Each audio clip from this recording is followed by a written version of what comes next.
Hello everybody and welcome back to a brand new video. Today we're back with another weekly recap. A pretty tame week as far as old school RuneScape goes. No game changing bugs, no controversies really. Well, that's not entirely true. We're going to be going over the latest content update as well as poll blogs or anything else related to the old school RuneScape community this week. Anyway, I hope you enjoy and let's get started. So on March 14th, we received an updated quest panel, the Sandstone Grinder, and more quality of life.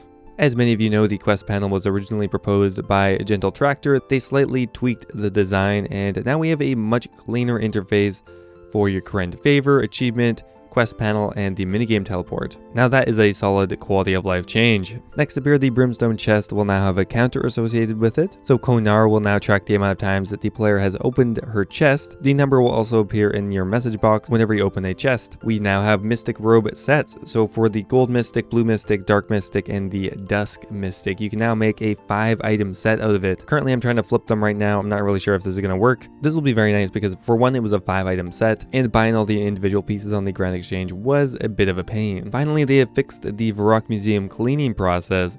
Before, you could only grab one fossil at a time. You had to run from the fossil tray over to another table, clean it, see what it is, realize it was junk, drop it, go back and repeat. Now you can hold as many uncleaned finds in your inventory as you want. Picking up the finds has been made automated, the click area of the rocks has been improved, and just a whole bunch of quality of life changes with the Virtoso museum. A right-click option has been added to Vio, so now you can right-click them and you'll have the option to go to Port Sarim, Port Pasquilias, and the Land's End. And we have finally received the Sandstone Grinder. The cost per sandstone ended up falling at 50 GP, so not really a viable method for normal accounts. However, for Ironmen, it will be extremely useful. And that is pretty much it for content updates this week. Now we also received a new poll blog about the new Hosidious house rework. Now this was originally proposed back in October and is one of the updates I am most looking forward to. Just take a minute to look at the Hosidious house now. It looks so blocky and everything takes up way too much space, and I've never ran through there. With this update, I really hope they're getting rid of the country jig song. That thing is terrible. Please get rid of it. You go from this beautiful, relaxing soundtrack of the Forlorn Homestead and then you just get into this garbage. So yeah, hopefully that is part of the rework.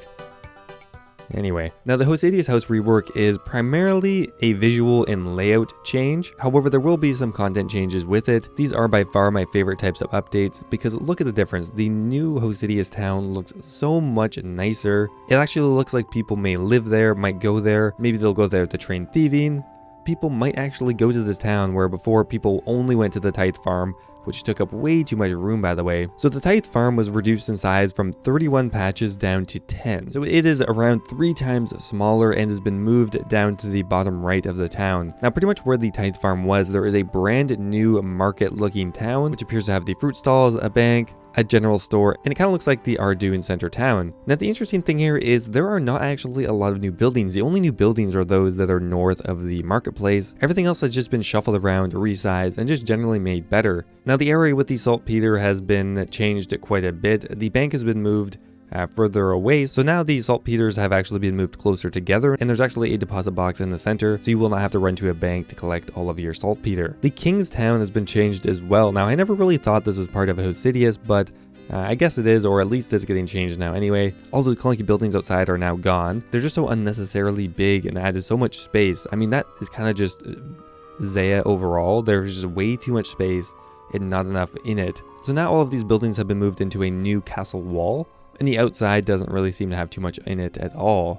Now besides the Hosidious house rework, there's a few other things in here. There's a new gold crafting interface to make it easier and cleaner for people to make their different jewelry items. And there's another host of quality of life changes. And that is it for the poll blog. Next up here, we're going to go over some news just related to the community, and once again, we've had an amazing RuneLite update. This week, we saw the release of 1.5.16. We now have the item stat plugin, which will now show the stats of gear when selected in the buy offer of the Grand Exchange. This one just accidentally popped up before I even realized that this update was a thing, and I was confused. But anyway, so now you can see a quick overview of the item stats, assuming it is a equipable item. So for example, here the Scythe of Vitter, you can see that the attack is 70, you can see the slash is 110, the crush is 30, and it shows the defense on the other side here. A very clean layout as well. I think this was a feature back in pre-EOC, but they integrated it in a very nice way.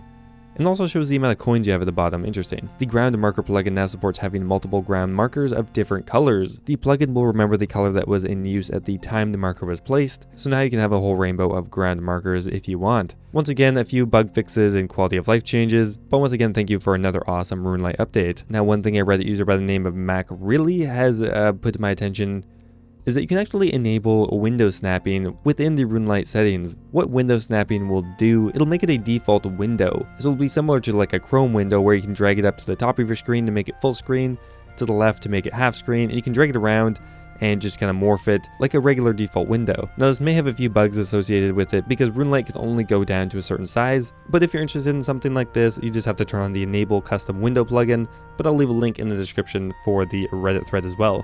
Unfortunately, Virtoso, which is a pretty popular RuneScape YouTuber, has never received his golden gnome. I really don't understand why this is such an issue all the time. There are a lot of prize winners that have never received their agreed upon prize. There's the King of the Skill rewards, general contest prizes, and in Virtoso's case, his award for winning a golden gnome at RuneFest. Now clearly this would have sentimental value to someone, so it's unfortunate that they never sent it out, and it's frustrating having the Jagex team make promises to people and then just never follow through. A lot of these contests are kind of unsolicited. No one really needed them or wanted them, but they decided to run them and just never give the prizes to a lot of people. I don't think anyone would be complaining about the lack of prizes or contests or awards if they just didn't suggest them first. I don't understand why it's so difficult to actually do the things that they say they're going to do. Anyway, unfortunate. Hopefully Virtoso gets his golden gnome. Now at the beginning I said there wasn't a ton of drama. Well, that wasn't entirely true. There was a Reddit post by a guy called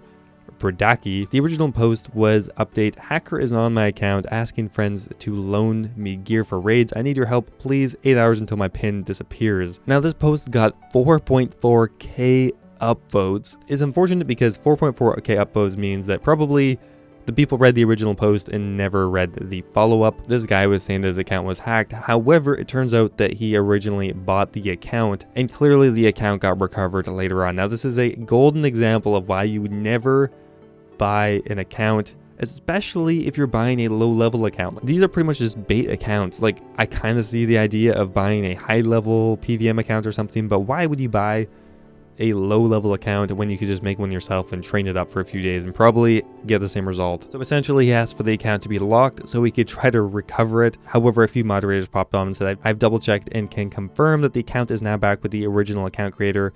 It looks as though the other account that you took the screenshot with also wasn't created by you, so that account has been secured for the original owner to recover. Funny. So while no one is denying that the account recovery process, account security is flawed, there is another side to it as well. A lot of the posts that people make on Reddit saying that, oh, their account got hacked, or oh, I've tried recovering my account and Jagex hasn't answered me or nothing has worked. There is another side to it too. They probably get a ton of these fake attempts, and if they get upvoted on Reddit and the Reddit mob starts attacking them, it's really just going to hurt legitimate people trying to recover their account. Now I'm quickly going to go over the weekly Q&A where questions from Reddit get asked to the moderation team. To begin with here, can something be done about the Shiloh village entrance? It's quite annoying as it is. They said that's a great idea. On the Hosidious house poll blog, they've added a few quality of life changes. What are your thoughts on the Mauritania Elite making the Barrows Catacomb monsters non-aggressive, or an item that is tradable like the Saradomin's Light? They said no, they don't want to do that. Thoughts on being able to burn god pages for a burnt page, maybe a ratio of 1 to 3 or 1 to 5. The straw poll result was 80% yes and 20% no, so actually quite a bit of support. How will beginner clue scrolls be dropped? It will be a lot less rare than easy clues, probably to monsters that don't normally have any good drops or other low level skills like fishing or woodcutting. Can the aerial fishing rates be looked into? Below 91 is a quite poor experience. They could look into what was pulled versus what we have now, however anything above that would need to be pulled. Can we have a look at improving Partner Slayer? It has a lot of potential. Before we do that, we need to have a look at the engine feature that would allow the partnership to persist over logouts. The engine feature that we need will be overhauled when they start working on Group Ironman, so they're optimistic that it will come into the game eventually. What are the team's thoughts on rearranging items like the Twisted Bow, the Scythe, and the Rapier to slightly more fitting level requirements? 7% said no in a straw poll, 15% said tier 80 in a straw poll, 25% said tier 85, and 53% said tier 90. So there is a fair bit of support to moving those items up a few tiers. Is it true that the longer a Grand Exchange offer has been active, the more likely it is to beat other offers in purchasing an item? is that it prioritizes the highest item price first, then if there's multiple offers that are the same, it looks at the next highest offer, and then chronological by who put the offer in first. Can you change the color of the Saplings plant pot? It can be difficult to change this in a tasteful way. ModWest has been looking at a solution for this. And that is it for the weekly recap. I hope you enjoyed. If you did, don't forget to leave the video a like, and I will see you next time.